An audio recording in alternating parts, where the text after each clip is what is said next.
با ایلان ماسک بگه درباره فضای کاری تسلا. هنوز بعد از 9 سال پاراگراف آخر ایمیلش رو کلمه به کلمه یادمه. سرگرم مهندسی روز دنیا روزهایی را گذراندیم که روشنایی روز را ندیدیم.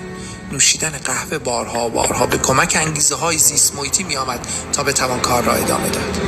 ما برای اینکه سخت کار کنیم به یک دلیل محکم احتیاج داریم. اون دلیل در تسلا نجات زمینه.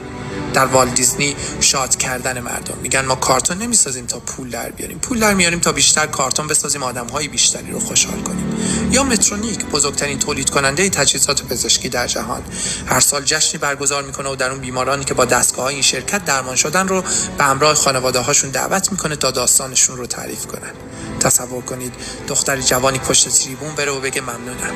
کارتون رو انقدر خوب انجام دادید که تونستم در مراسم عروسی دست پدرم رو بگیرم. اگر شما نبودید من تنها بودم. این داستان‌ها چه احساس غروری به نیروهای مترونیک میده. چقدر بهشون انگیزه میده تا بیشتر کار کنن.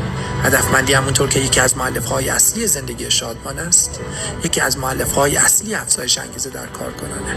همیشه گفتم ما خسته نمیشیم چون زیاد کار میکنیم، ما فرسوده نمیشیم چون زیاد کار میکنیم، ما فرسوده میشیم چون فراموش میکنیم چرا کاری رو که انجام میدیم. ایمان یادداشتش رو با این شعر از هوشنگ ابتهاج تموم کرد.